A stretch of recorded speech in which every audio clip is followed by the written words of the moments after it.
All right, I'd like to call this meeting to order. It is 6 o'clock. And I thank you all for attending tonight. If you'll join me for the Pledge of Allegiance. I pledge allegiance to the flag of the United States of America and to the republic for which it stands, one nation, under God, indivisible, with liberty and justice for all.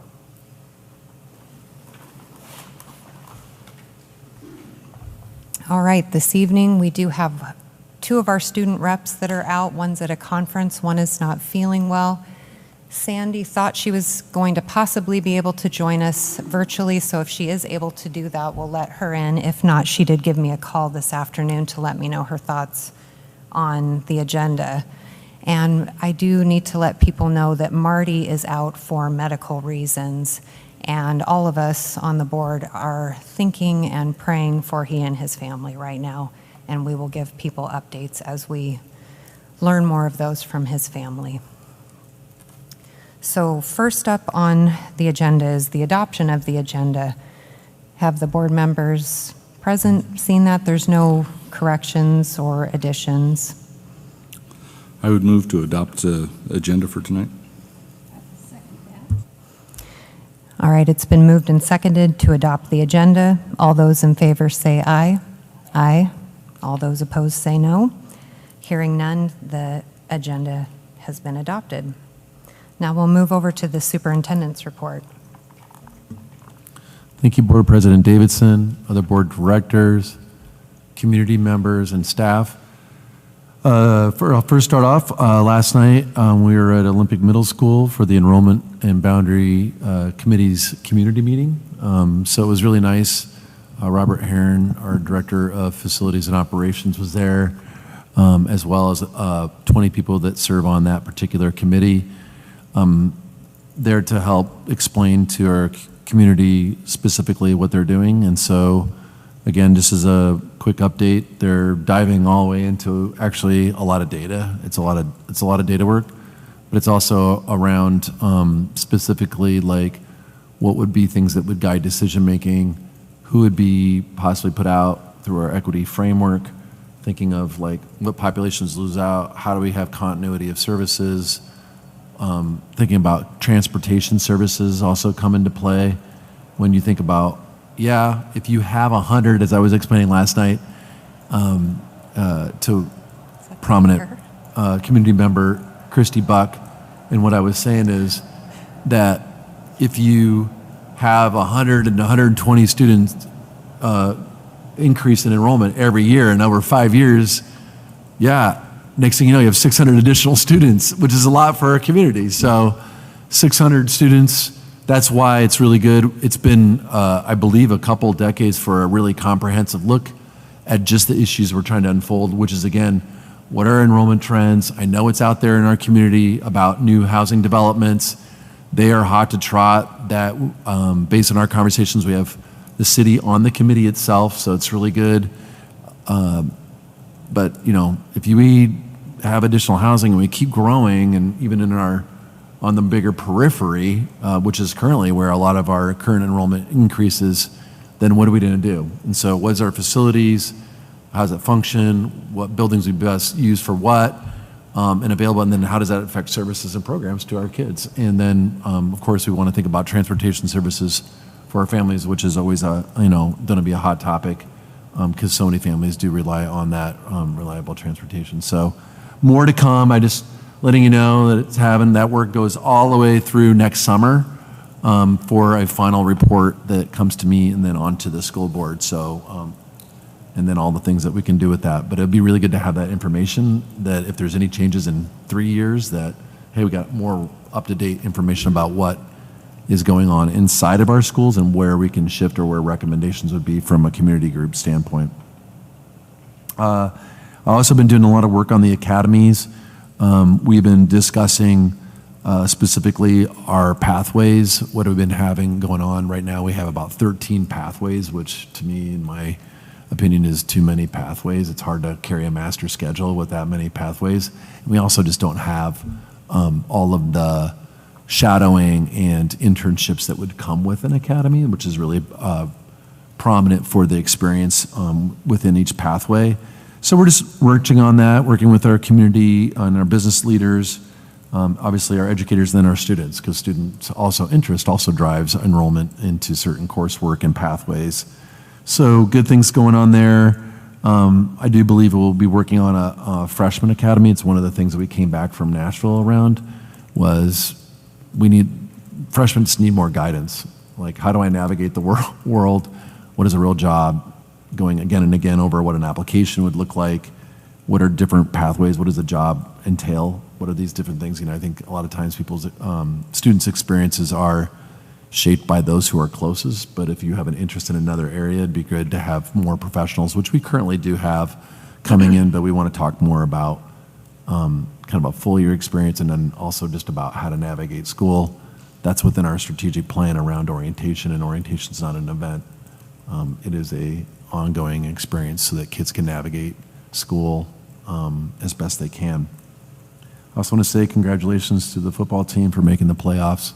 Very well earned. A lot of good things going on for them. A positive experience all around. Very, very well played in the game on Saturday. I also just take this opportunity to apologize about the bus incident. We had the bus on Friday, headed down there. Quite a lot of things going on with the storm, including the closure of 101 and 108, all sorts of things going on, accidents and trees falling. But just by the time getting the two flat tires taken was a long time, and the apology really comes around to communication. So working with our administrators around better communication with our families in a more timely manner with updates. So working on that, and I've already had a download with the administrators that are tied to the particular incident for us. And again, very unfortunate, but I'm really glad that made it back, and then we were able to reschedule the game down in Washougal, which is quite far away as a person from Vancouver. So I can share that that's good, and just trying to learn from every situation. And then the last one is around dual language services. I got a team of people that went to a conference down in Santa Fe. There was thousands of people there. We were able to partner with OSPI around how to provide dual language services, and there's a lot of good information. We did a download today about some of the things that they took away that we could apply here to the Shelton School District, which has been well documented that we are looking at our dual language program and that we are vested in it, and so how can we build it? And there was a lot of things that we had already talked about do not expand it unless you build on the quality of it. And we have some things that are out of date, but doesn't mean that we can't keep working on those things. And truly excited about that and working with our educators this year and in the years to come around that. So more coming back to the board with some updates just around some of our progress around dual language. So I'm excited about that. So with that, I'll just hand it back to you, Board President Davidson. All right, thank you very much for your report. And I apologize for the air that keeps coming on. It's very loud, and so if you can't hear us, wave. If we need to speak up louder, okay. All of us will be speaking up louder. It's probably the heat coming on because it's getting colder around here, but it's definitely loud. All right, next up is community comments, and I do have two names that have signed up for community comments here.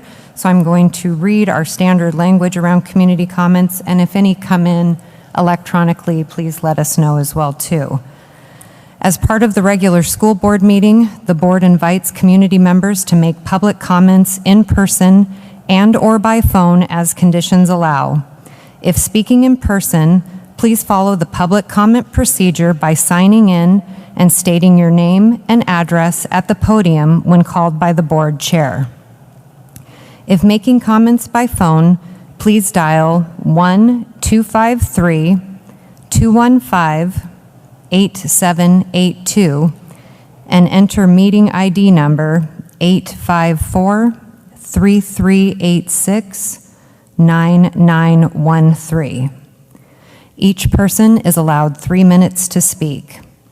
In accordance with the Open Public Meetings Act, the board is not allowed to discuss items that are not on the agenda. The board will direct the superintendent to follow up on any items that arise during public comment as appropriate. The board will not allow complaints against an individual staff member or student in open session unless that individual has requested an open public hearing. So the first name I have on the list is Donnie Norris. If you'd like to just come up to the podium and when you're ready. Hi, my name is Donnie Norris. My address is 180 East Moore Lane, Shelton. I'm coming to you guys regarding my student who goes to the high school who is on a 504 plan.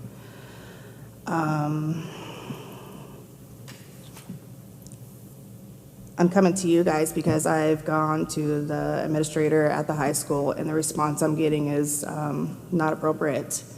So I would like some contact back, please, regarding my child. I did go to the district office on Monday and spoke with Sharon, who informed me that there's going to be a meeting taking place next week regarding what I'm concerned with. I feel like as a mother who has a child dealing with these issues should be involved and should be heard and not shut down and responded with a redirect of policy and procedures, because this is not about policy or procedures. This is life and limb and children that we're talking about and our future. And their health and emotional well-being is important.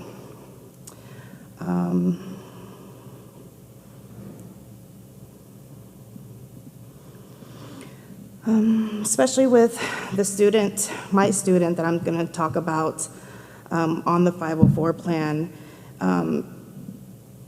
for a year and a half. It's an unknown thing. And so to be heard out, I believe that if we come together as the health, the parent, and the school, we could possibly change this in these students that are having these issues, which there's about 6 of them that are having similar issues. And I just would like, as a parent, to be heard and possibly come together to help these kids to better not only their condition, but their future. My child's a 4.0 student with everything that she's going through, and she deserves that from her community and her school. So I'd appreciate some contact. Okay. Thank you. Yeah, thank you very much for your comments. All right, Desiree Leth.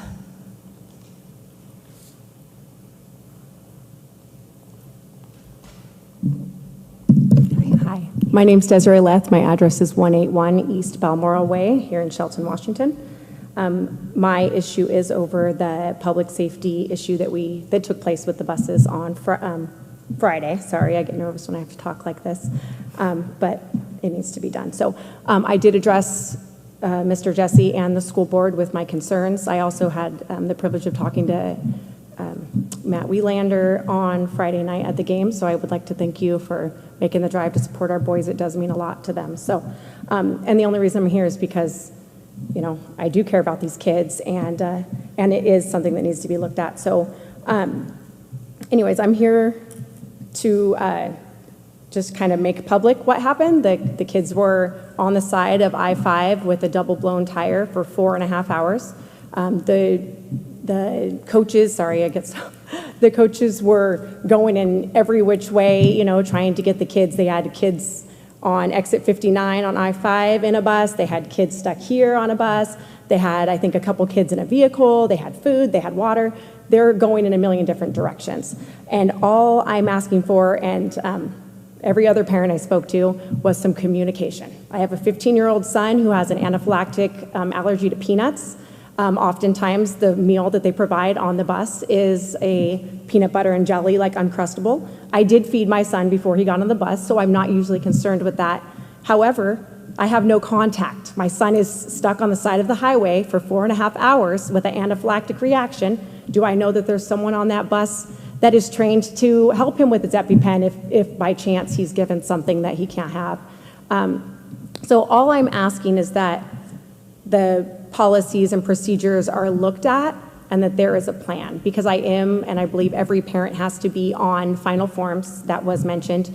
And just a quick email, a quick phone call, maybe before kids get on a long bus ride, there's a list. And, in the event of emergency, we can contact these people. I drove Washougal earlier about 3 o'clock, and the roads were terrible. And so then what if they would have been hit by a diesel truck and now my kid is on the side of the road and I haven't even been contacted? So I did start to mention he's 15, and so his phone was dead. And so luckily I had my friend with me whose son was on the bus, and that is how I was communicated with. But I did want to point out that I am very happy with the way the coaches handled things. The Booster Club did get on and let us know that the game was going to be canceled. However, I don't think it should ever be the Booster Club's responsibility to contact parents in the event of an emergency. So that is my comment. I am very grateful for the response, the quick response that I got, but I would like the policies looked at and maybe a plan put in place. So thank you for your time. Yeah, thank you very much for your comments. Is there anything online at this time? No. Okay. All right. So we will go to reports and recognitions. First up, of course, is our student reports. So we will go to Nieves Villa from Choice High School. At Choice, we will be having our award assembly next week to honor our students' academic progress. During this assembly, our ASB candidates will give their speech in front of the school to try to win the students' votes for the election that will be happening at the end of that week. Next week, we will also offer the AccuPlacer, a college entrance exam for students 10th grade and above. Seniors will be required to take this exam as part of their high school and beyond plan. Our middle school has been working on a project in our Choice Garden, taking some samples of our soil and learning about how human food waste affects our environment. Our high school science class has also been working really closely with the different factors that play in our global issue of global warming and how we can use more renewable sources in industries that we plan to partake in. Our U.S. history class is learning about different religions and how wars affect our economy. And that's it. Thank you. Well, thank you very much. Thank you for representing the student side this evening. We really appreciate you coming, and all three of our student reps have really done a great job of making our meetings or letting us know if they can't make it. So next up, we do have item 5.02, which is Olympic Middle School's School Improvement Plan. And it looks like Marianne is not here this evening, so it's Principal Chelsea Brady.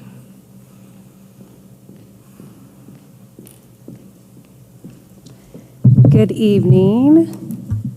All right, we already have it up there. Awesome. Thank you so much for having me tonight. I'm very excited to share with you about the work that we are doing at Olympic Middle School. So we're going to start by looking at our academic goal, which is to increase our ELA scores by 10%. And this year we're specifically setting that goal around 6th grade. So that would mean going from 31% to 41%. And then our target population, our sub-goal there is with our EL students. So we're also looking for a 10% increase from 6 to 16%. So of course, we're hoping for more growth across the board than that, but that is our goal this year. And so I'm going to focus on some of the strategies that we're using. So our first two strategies are across the board in all of our classrooms. We're working on mini lessons. So I was actually here last year presenting and talking about this whole concept of developmentally appropriate instruction as we're getting to know our younger age group and kind of chunking our instruction. So this year we're really using that term of mini lesson in all of our classes. And so those are intentional, they're specific, they're aligned to a teaching point. And then after that, since that's only 10 to 12 minutes maybe, students are able to go and work, teachers can pull small groups. We can also, our second strategy on there is collaborative peer strategies, where students are working together. So the examples up here, some of the pictures are from all different classes. So math, science, social studies, ELA are all represented in these pictures. You can see there a poster around group work expectations, which was hanging in one of our classrooms. I'm going to talk about that more when we get to the behavior side, but just intentionally teaching students how to work together. And then the big focus that I wanted to look at with you is around high quality literacy instruction. We know that's our number one goal. So here's some just examples of some of the things you can see in our classrooms. We are super excited at OMS about the work that's happening in ELA. Our classrooms feel different when you walk in there. It is that literacy rich environment. So you can see some pictures from a couple rooms of the classroom libraries, and one of the strategies in our SIP plan is around good fit books and using those classroom libraries to connect students with books. This year, walking into classrooms and seeing every student with a couple of books in their book box that they're very excited about is awesome. So kids and teachers are talking about books. You can see some pictures on here of, there's a student on the bottom left there that was shopping for books to find a good fit. That's been intentionally taught to all of our students. A student that's working there with his good fit book with some sticky notes and taking notes, which is always exciting to see. And then there's a teacher up in the right corner there that's conferring with a student, which is just another way to make sure that it is a good fit book, listening to students read aloud.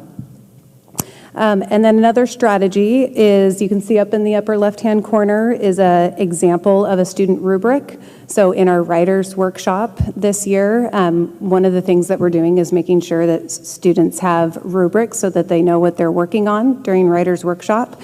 So those rubrics are in student-friendly language, and they're getting used to having those that they, when they're working on their assignments, they can look back at the rubric and know really specifically what they're working on. And just because I love sharing pictures, here's another slide of pictures. But I just think, being able to really see it in action is awesome. But this is just a couple more examples from different literacy classes and some students that are reading together with their Good Fit book. They have a book that's at the same level for both of them, so they were partner reading. And then just a couple other examples of students around the classroom during Readers Workshop that are reading. On that bottom picture there, you can see students have journals that they're taking notes during mini lessons, and then they're actually able to use that when they're reading their book and looking back at their notes. So it's pretty awesome to see. The other side of our plan, our behavior side, this year we are focusing on decreasing suspensions. So we are working on decreasing by 20%, so that exclusionary action. That would mean for this year, so decreasing by 20% would mean we'd go from 127 total incidents to 100. Very exciting. We had a team meeting today and looked at our data. So this time last year, from the first day of school till November 8th, we had 12 suspensions, and today we only have 4. So we are moving in the right direction. It's exciting to know that the systems and strategies we're putting in place are really making a difference. So I'm going to talk about those strategies again by showing some pictures. So our big one this year is around classroom PBIS. We've done a lot of work at OMS around PBIS in the last 4 years, but a lot of it was school-wide, getting systems and things in place. And when we looked at our data, we realized we had a lot of work to do in the classroom, and that's where students spend the majority of their day. So we needed to bring that work into the classroom. So some of the components of classroom PBIS that we worked really hard to train our teachers on at the beginning of the year and continue coming back to it is around teaching expectations, and that's teaching expectations for everything. You can see an example in the bottom left there, even for something like, how do I use flexible seating in the classroom?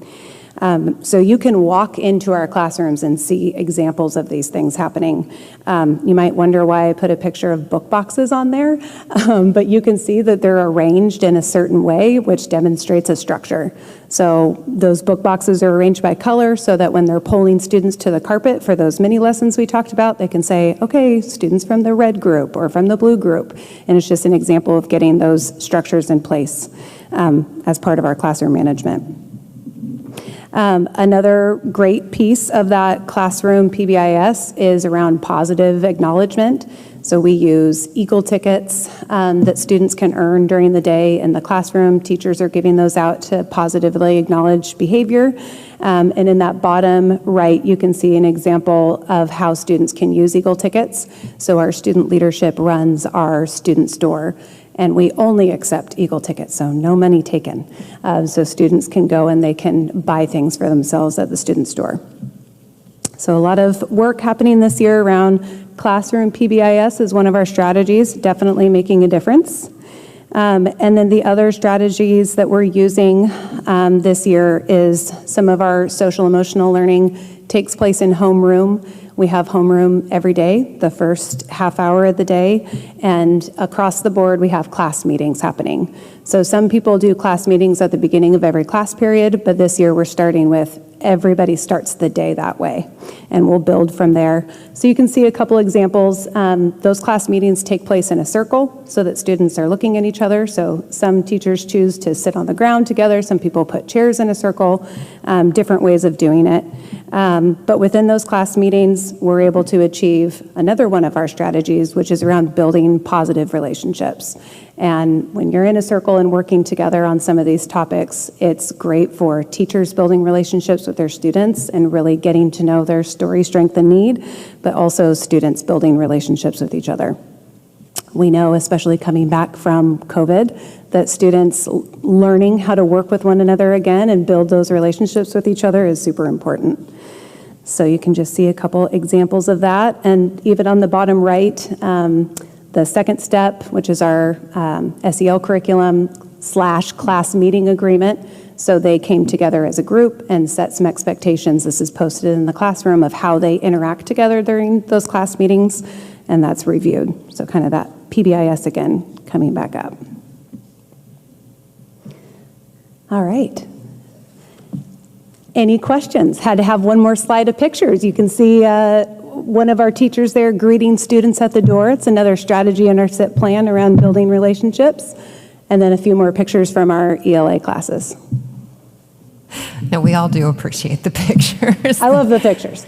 And yeah, we sometimes see these on social media too. They're very nice. But yes, I will throw it out to my fellow board members. Do we have any questions for Principal Brady and the OMS School Improvement Plan? Hi. About the literacy program and how you're addressing ELL students with this model.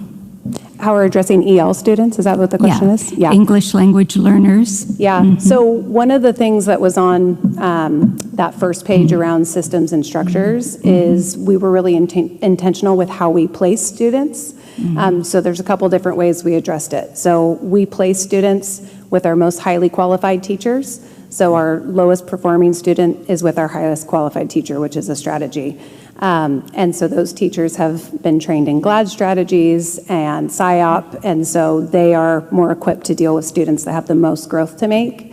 But we've been doing a lot of training around high leverage EL strategies for things that we do in our mini lessons, things that they do, as I mentioned, the collaborative peer strategies that they do within the classroom is also a high leverage EL strategy.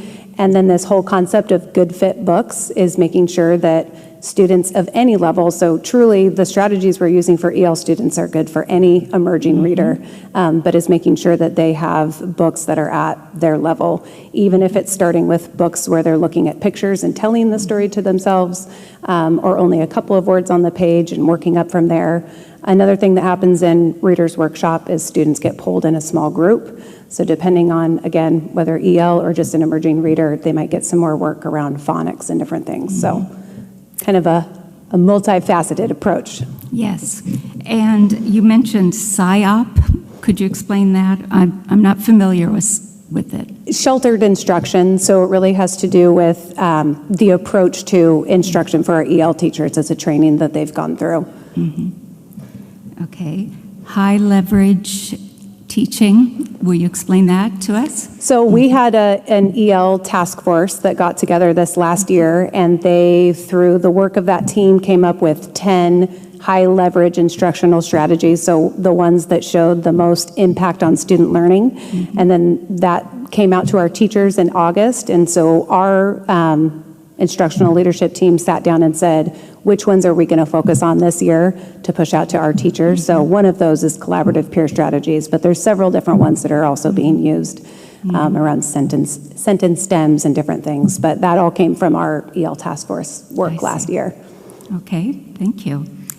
To the behavior, and I think that's wonderful that you have your store set up with your reward tickets and you can't buy things there, you have to earn those tickets. It's a great setup for that age group. Thank you. And what about students with emotional behavior IEPs? Are those on the increase, or where do we stand with that right now?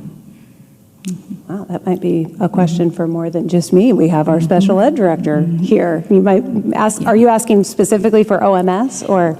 Yes, just general trends. I don't have to have specific numbers or percentages. Yeah. And I was kind of, to piggyback on that, I was curious if it's different this year than it was last year, coming right back into getting back into in-person school, or has it increased this year? Or So just so I'm clear on the question, are we asking if the number of students that have an IEP and behavior has increased, or are we just asking about behavior supports and if that has increased? Just so I'm clear, I'm kind of hearing two different. Go right ahead, Carla. I won't jump on your question. That's okay. I'm glad to have you on board. How about just IEPs? Are we seeing more of that, emotional behavior IEPs? You know, the great thing is, and I'm only going to speak for just OMS, but some of the work that we've been doing the last couple of years is making sure that we have systems in place for students to get supports without being on an IEP. So any student should have access to supports. And so we have a student support team in place, and so we can get together and sit down and look at student needs, so talking about behavior, and what interventions can we have in place, and that's, you know, what creates needing an IEP is needing specially designed instruction. But we have students, I would say more right now, that need intervention and supports, but I wouldn't say that we're finding more students connected with getting all the way to needing an IEP or having a disability. Good. So the interventions you do with your general population, or the positive things, they're working for a majority of students, you're saying? I would say, yes, we're looking at, you know, are the things we're doing in class that Tier 1 working for 80% of our students? But we definitely are really happy that we've expanded our Tier 2 interventions, which is students that need a little bit different. So that might be a structured break time or break passes. It might mean something like check in and check out, or a goal sheet, or an adult they're connected with, or a sensory need, having a fidget in the classroom. There's definitely more and different needs, but with having systems and structures in place, we're able to connect kids with what they need, and then they can build the skills that they're missing and work themselves off of those things. So that is definitely really necessary, especially after, to your point, Carrie, coming out of a pandemic where we weren't necessarily practicing those skills. So in that way, we have more skills to practice than we did before. That sounds like a good plan. And congratulations, Principal Brady. I think that you are running a good school. I've talked to teachers and parents, and they sure appreciate all the work you put into OMS. And since I've known you since you started as a teacher's aide at Mountain View, and you've worked hard to get your degrees and move up in the educational world, you should be very proud of what you've created for the Shelton School District. Oh, thank you. I had great mentors. I love going second because it's super easy. But really good to hear about the quality fit or the best fit, books, getting everybody kind of tuned in like that. Currently, for your behavior strategies and all that, you're on course to basically cut it in half instead of by 20%. Basic math tells me you're going to be right at 50 by the end of the year instead of under 100. Do you find, looking back at students that may have had problems last year versus maybe not having problems this year, do you think that's tied to more of, as a district-wide, we're focusing more on the carrot and less on the stick? Are these students responding better that way, and we're just learning that this is how we should be doing it? Yeah. I think I would say it's a couple things. And we're in a unique situation of only having students for 2 years, right? So I know my sixth graders did seem to come back with more skills than they showed up with last year, which is great. And I think that's across the board, in school and out of school. They just have more opportunities to practice. But going back to what we were just talking about before, and having systems in place to catch kids early and get some things, some supports in place for them quicker, I think is also really making a difference. And just that general just training for staff on how to approach, students of different needs in the classroom helps with that too, because things can be de-escalated before they go further, whereas in the past, maybe if we didn't have that skill set, we might not have been able to get in front of certain situations. So I think it's a lot of things. I think it's district training. I think it's having systems in place to support students, and then more time coming back and being in the normal world, or not normal, but being back and having opportunities to build skills makes a difference for sure. Thank you. Yeah. Yeah, thank you very much. Always a good comprehensive plan. You've got great answers for so many things and a great handle on your school. You answered my question. It sounds like, and like you said, you've got 2 years worth of school or age kids, but the sixth graders are coming back. Seems like there's more athletic programs that are being offered. Are there clubs at OMS that are back up and going now too, or how is... Kind of. So right now we have, our athletic program is building, and man, we have a ton of kids connected. So we just yesterday, girls soccer started and boys basketball. We had 59 girls come out for soccer, which is awesome. And a bunch of high school players came over and are helping to mentor, which is really cool. And then boys basketball we had in the 40s. So we have lots of kids connected with sports, which is great. We just had after school band and before school choir start. So we're just kind of slowly getting up and running. So we have a couple things on the horizon, but. Yeah, I was curious about that with band and choir, since those kind of took a big hit. Are the numbers there? Yeah, actually, we had such high numbers that we decided to split it out into a couple of days. So we have fifth grade going one day and sixth grade going another. That's also the John Rance from the high schools coming over and helping, and he brings several of his band students to help mentor. So that cross-program mentoring and it has been really great too. The kids love it. So I see that continuing to increase. That band is open for kids to keep signing up. So yeah, no, that's fantastic. I like that cross. And it's just rebuilding the program. Yeah. I mean, everything kind of took a hit, right, during COVID. So this is kind of reintroducing and helping kids learn more about it so that we can build it as we go forward, for sure. Yeah, it's nice to have that continuity of having the mentorship from the high school and having them come down, whether it's sports or definitely band or choir. Does anybody have any other questions for Principal Brady at this time? No, thank you very much. All right, thank you. All right. So we've got the consent agenda next, and we have our typical items, the proposed minutes, general fund warrants, personnel report. Are there any questions, or is there a motion?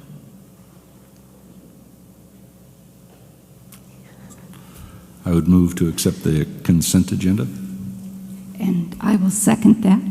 All right, it's been moved and seconded to approve the consent agenda. All those in favor say aye. Aye. All those opposed say no. Hearing none, the consent agenda has passed. So now we'll move into discussion and action items. We have 7.01, which is the proposed revised policy number 2161, special education and related services for eligible students. And this is with Ivy Cardis, and it is the first reading. Hello, thank you, school board. So you'll see the board policy in front of you, 2161. The recommended changes from WASDA are mainly changing to some person-first language. So instead of those students or IEP students, we're putting the person first. There's a few other changes within the procedure itself that we'll be doing some professional development around as far as referral procedures to special education and if and when we were to ever use restraint and isolation. But the main policy is just all person-first language. Okay, thank you very much for that clarification. And again, this is just the first reading, so if there's any questions that you have at this time, or if there's something that comes up, we can email that in as you look through it, and we will have a second reading at the next meeting. Thank you very much. All right, thank you. Okay, we will move on to 7.02, which is the proposed resolution number 2206, authorizing a levy election on February 14th, 2023. And this is with our Assistant Superintendent, Brenda Trogstad. Good evening, President Davidson and Shelton School Board members. In your board packet, you have a proposed resolution 22-06 that will authorize Shelton School District to run a replacement levy on the February 14th, 2023 ballot. I'll give you a bit of a history. In the February 2020 election, we ran our levy at that point in time with an estimated $2.50 per thousand rate for all 3 years. Currently in the 2022 collection year, we are collecting at $2.09 per thousand, so we're considerably below the $2.50 that we advertised. The proposal you have in front of you actually is based a total replacement. We're basing it on the $2.09 for every year that we're currently collecting. So this one runs on a calendar year, not a fiscal school year. So the collection would be in 2024, 2025, and 2026, if you so approve. We do have to file with Mason County Election Department by December 16th to get it on the February 14th, 2023 ballot. So I would request that you approve Resolution 2206 tonight so we can move forward with the election.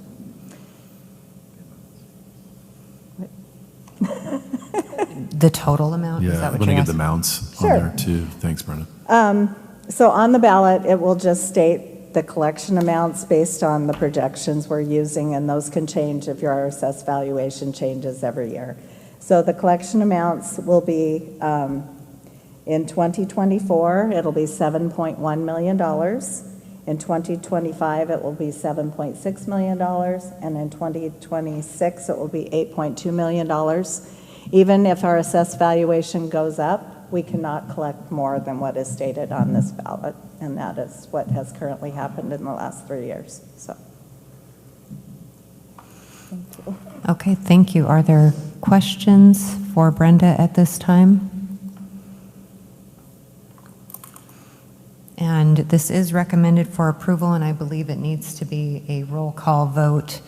And because she specifically called me today and she's not present at the meeting, I do want to make sure it does go into the meeting minutes that Sandy Tarswell did voice her support for the $2.09 levy that we are discussing. So even though she's not here to be a part of the roll call vote, she did call me and specifically mention that she's in favor of that.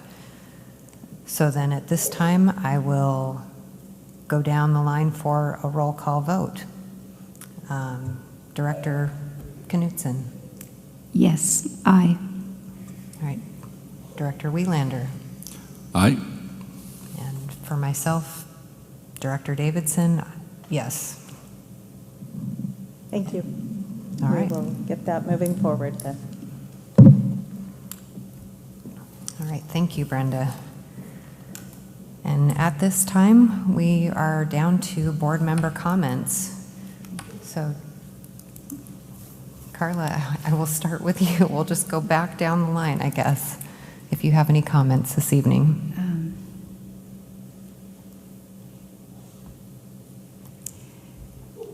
No, I'm just pleased to hear that we have the work that's done on the levy and the amount, and I hope that we advertise to people that it is a replacement levy, and that's a very important part of selling it, is that we need to keep our programs going. And also that we do get federal or state matching funds, because we collect a certain amount. So that, and I'm glad that we tried to stay on the lower end for our community's budget. So thank you for the work on that. And it was very exciting tonight to hear about all the different things going on in our district that are going well, and the middle school sounds like it's moving ahead in the right direction. Yeah, thank you very much. All right, Director Wielander. So all the way back to the beginning, superintendent's report. It's good to hear that other people are talking about dual language programs. It isn't just us sitting there fighting with it. I am curious to see what the city and the urban growth plan does as far as where things are specifically being built out. I've seen a couple of different things, and they will affect building projects and whatever in the future. I was glad to hear that the band is kind of back at the middle school, and that's going great guns. As a former band person myself, I'm very excited about the band. Mozart says it's a great way to learn math. I'm paraphrasing, of course.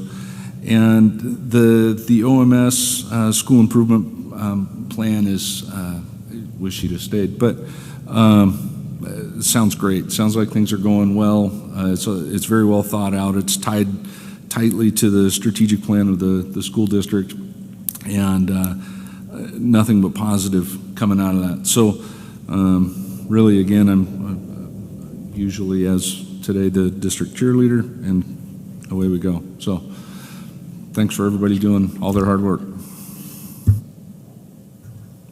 Yes, and I'll continue with that too. I know not everybody is here, but we really appreciate all the hard work that everyone is doing at all of the schools. I was able to attend conferences at OBJH and at Shelton High School last week, and just being able to see and talk directly to the teachers and go into the schools and see all of the different family members that were there. And it's quite the coordinated effort. So we really appreciate all the work that the teachers and the principals and all of the school staff, what they do. I'm consistently hearing from either out-of-towners that come to our schools for different events or parents in the schools. Our custodial staff keep things very clean and nice as well too. So we definitely get compliments from everyone about our facilities, which is nice.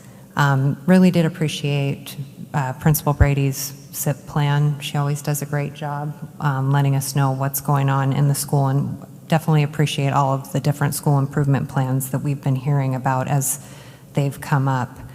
I was going to mention that it was wonderful seeing the football team go to districts for the first time in a long time. We also had swimmers at districts that I think we had a female swimmer that placed #1.